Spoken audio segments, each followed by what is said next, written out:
Hi, and thank you for joining me on this very special video. Now, today I'm very privileged to be interviewing Angela Couch, who is a career coach here in Auckland. I've sent Angela some questions, and she's going to be talking about her experience being self-employed. But before we get to that point, if you like what we do, make sure you hit that subscribe button and allow notifications so YouTube will let you know when we make one of these videos, which is roughly once a week. If you've got questions or etc., please ask in the comments. We always respond to questions and comments.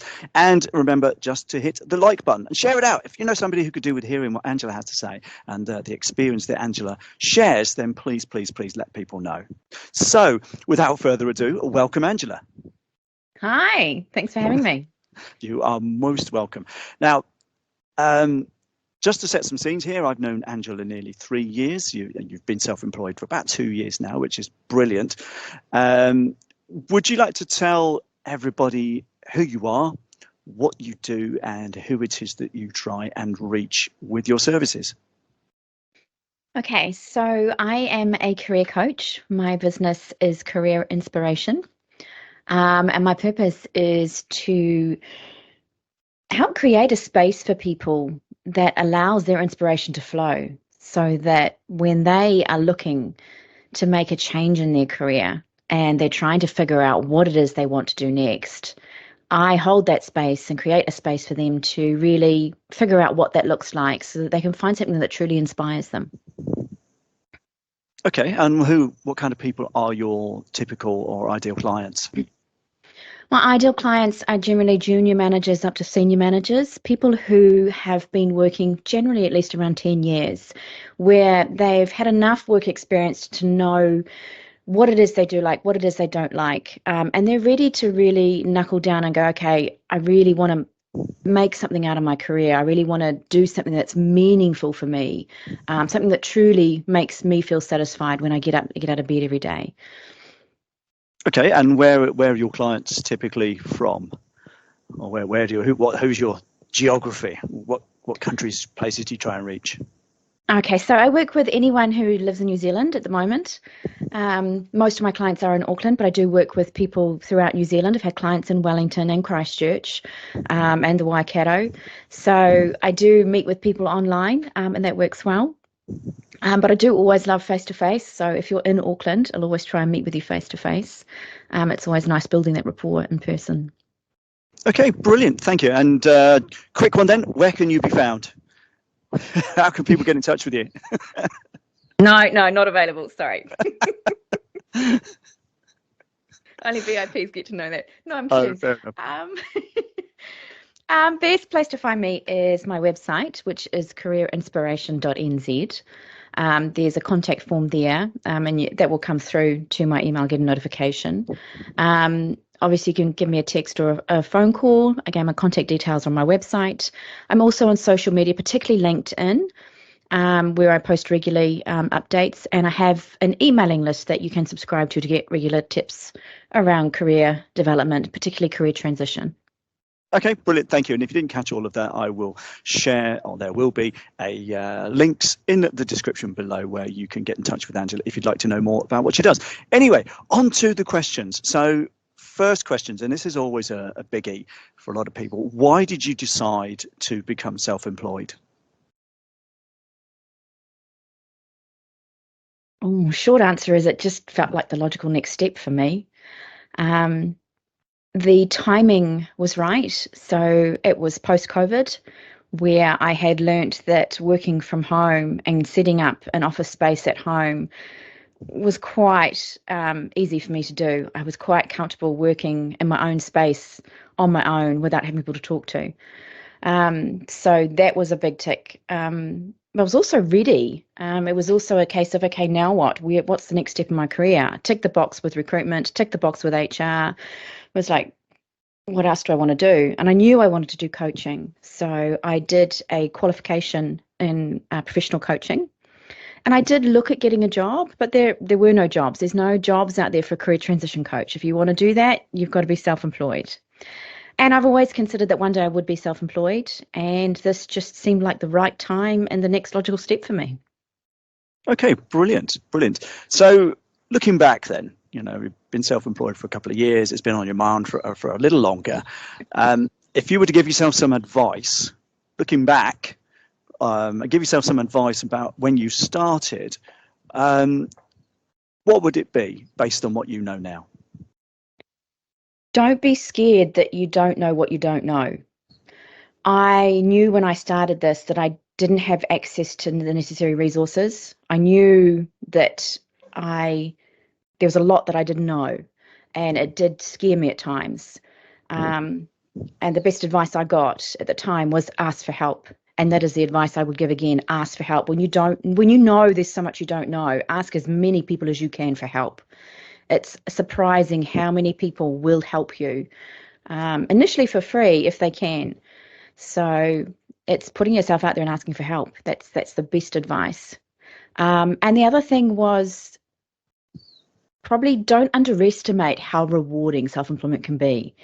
Yes, you don't confine yourself to 40 hours a week, but the highs that I've had being self-employed and the satisfaction in what I do is far exceeds any experiences I had as an employee.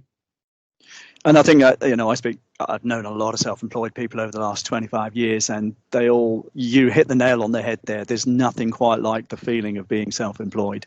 It is an amazing way to work, an amazing way to living. But having said that, in my experience and those of others, you get the amazing highs, but then when the lows hit you, and here and there they do, they are pretty spectacular as well. So, you need to be able to ride those out. But yes, you're absolutely right. It is a great feeling. You do get great highs, especially when it's you providing the service and you see the results that you get. And I know that, I've known you for a while. I know that you do get great results. And I have a quick disclaimer. We have celebrated together on a couple of occasions. Thinking back then, what would you say was your biggest lesson, your hardest lesson over this last couple of years? Probably persistence, to keep going when the going got tough, basically. And again, that came down to having the right people around me, having the right mentors and the right coaches to say, okay, you've taken the first 3 steps, you need to do it 6 times before you'll start seeing results. And I was like, oh, okay, let's do that then. And then results came. But it was having that support network around me to just keep me going and keep pushing me to take those 6 steps rather than stopping at 3. Does that make sense? It does. You really need to be tenacious to make it in self-employment. It's very rarely a linear journey where you just put up a website, bang out some social media, and the phone starts ringing. It's not that simple. No, it's not. I wish it was. It kind of used to be 20 years ago, perhaps. But no, these days. And you're absolutely right. Persistence is key. And what I find staggering is that only 4% of small businesses survive 10 years. So, if you make it to 5, you're 1 in 5. If you make it to 10 years, you're 4 in 100, 1 in 25. So, you do have to be persistent. You need to be patient as well. Things take time, especially with coaching services. People do take time to make a decision. They do. And I think one of the challenges for me, which I didn't really expect, was my biggest challenge has been educating people on what it is I do, rather than just saying, hey, this is what I do, and tell them why it's a benefit. They say, what does that mean? What actually does that involve? So a lot of the time it's been about educating people about this is actually what I do. It's not, one luxury for me is it's not a saturated market. Okay, yeah, and that's a good point. You're bringing a new-ish service to New Zealand. And career coaching is fairly well established in the States. It's becoming quite popular in the UK, but it's just not long touched the shores of of this far away land. and it's special down here. Indeed, in many ways.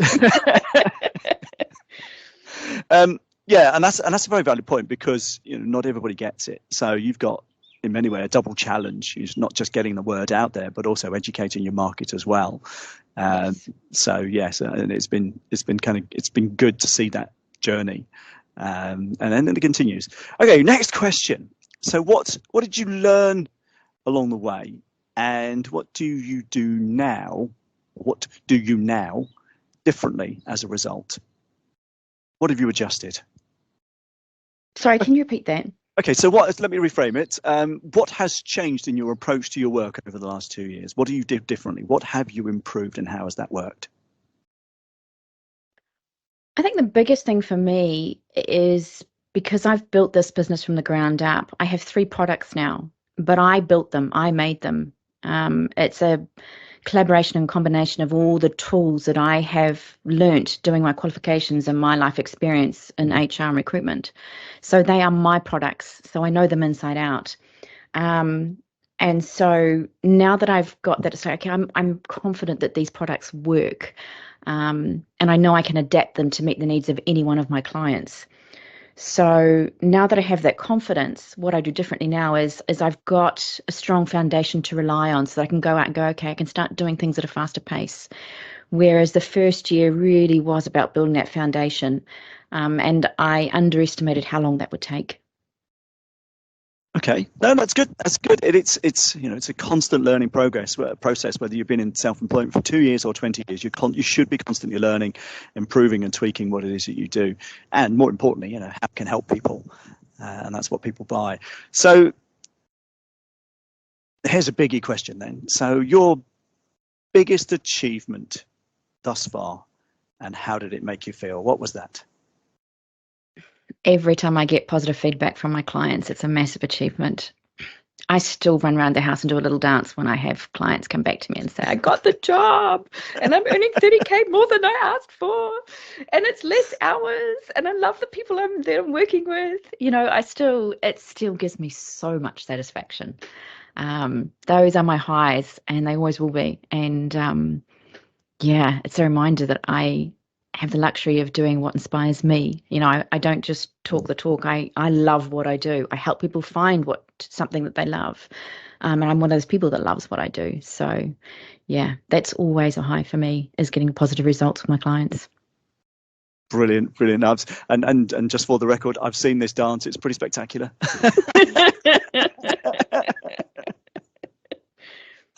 So another one then. So looking forward, we've looked at where you are now, where you've come from, what you've learned along the way. So what are your ambitions with your business and being self-employed? Going forward, I want to expand my market, expand my client base. At the moment, I've deliberately been working one-to-one with people where I haven't been involved with the employer. It's been really important for me to build trust with people, to say, I am here purely for you and working out what's best for you, not what's best for your employer. But going forward, I would like to be able to introduce to corporates an outplacement service. And long term, I really want that to fit into the idea of getting smarter with using my time. So being able to provide a greater service to more people, and just being much smarter about how I use my time, so I'm not wasting time, and not be able to reach as many people. Does that make sense? Yeah, absolutely. I mean, it's one of the biggest challenges selling one-to-one services is that you effectively, in many respects, you're selling time for money. There will always be a limit on the time, and in theory, depending on how you view it, a limit on your earnings as a result. Reaching one-to-many audiences instead of one-to-one is often the way coaching businesses grow. And that makes absolute sense, and it's a good way to think about what it is you're doing and where you're going with it, and it's inspiring. It's been great from my point of view to see all of these things fall into place, all of these pennies start to drop, all the processes that we've worked on putting in together, particularly the sales and follow-up process. See the results, although sometimes it takes months for people to make a decision, and it's been great. It's a very personal thing for people. Yeah, absolutely. And it's not, and neither do I think that career coaching, if you're buying career coaching, should be something you jump into, although some people do feel that they need to just get something done quickly, but hey ho. So to cap it all off then, the people watching, listening to this, what would you say, if somebody was contemplating self-employment, what would you say? What would you say to inspire, guide, and to help them get moving? If you're contemplating self-employment, there's two things I would say consider first. Your financial situation, can you afford it? Can you afford to be in the financial position that for twice as long as you expect? I thought, within 6 months, money would be flowing through. It took twice as long. And secondly, your why. Why do you want to be self-employed? Your why you're doing it, if you're doing something you're very passionate about, and your why is, this is something I really love, this is something that helps people, this is something that I really am passionate about doing, that why is what gets you through the tough times in self-employment. That's what I found. True. That is absolutely spot on. And I made a video on this several years ago. If you don't know your why, when things get tough, you'll probably fall off the ladder. That's the why that keeps you going. Why are you doing this? And for some people, this is putting food on the table, feeding the family, having holidays. For some people, it's the dream house, the big car, or the big car and the dream house. Anyway, but it's knowing that why and being very clear on the why. It's that is essential. And then well said. That's essential. Know your why. Don't just do it for making a living. There has to be something wider and bigger, in my view. Yeah, it's not just knowing your why, it's understanding. In self-employment, you rely on that why to get you through. Yeah. You rely on that. It's okay, remember why I'm doing this. It's really tough right now. Nothing's going right. Why am I doing this? It's like, oh, that's right, because actually there's going to be something good come out of this in a couple of weeks' time. Now, yes or no question. I won't be offended either way. Do you want to share your why? My why? I love helping people find what inspires them. I have worked for so many years in HR where I have worked with people and I've watched money get thrown at them and training get thrown at them to try and help them be more engaged and more involved and just feel more satisfied in what they're doing. And none of it worked. And I've done so many exit interviews with people. It's like, why did you leave? Why weren't you happy? And the problem was these questions weren't asked of these employees while they were there. They were only asked after they decided to leave. So it's really me helping other people figure out what truly makes them happy and then figuring out how to introduce that into their work life, something they do for at least 8 hours every day, finding ways to have that be a satisfying experience. That is what makes me feel satisfied. Helping people find that, that's my why. That is what lights me up, is helping people in that way. I know I'm good at it. I enjoy it. I love seeing the results. That is what gets me out of bed every morning. I love it. Brilliant, absolutely brilliant answer. And it's inspiring to hear. It's inspiring to hear people's whys. And yours, I know, is very, very personal to you. And it's, to me, that's an inspiration in itself. So that's it. Is there anything else you'd like to add? Any, elements of wisdom that you can throw out there to the audience of self-employed people? Any quick nuggets before we wrap up? When the going gets tough, ask for help. Yeah, perfect. And just keep asking until someone says yes and gives you the help you need, because there's always someone out there willing to help. No, it's a very, very, very, very valid point. Ask for help. That's good. Okay. Thank you, Angela. I really do appreciate that. So just remember, Angela can be found at careerinspiration.nz. Like I said, there's links below to her website and her social media if you're interested in how she helps people. I've seen the results of some of what she does, and it's genuinely magic. It really is. And the feedback that Angela gets is it's brilliant. It's absolutely brilliant. But that's it. I really appreciate you tuning in. And like I said, share it out far and wide if you know someone who could do with hearing or / seeing this. Remember to click on the like button, subscribe if you're on YouTube, etc., or on subscribe on your app if you're listening to the podcast. But that's it. Thank you very much for listening. I appreciate you tuning in. And goodbye, Angela, and bye to everybody else. Thank you.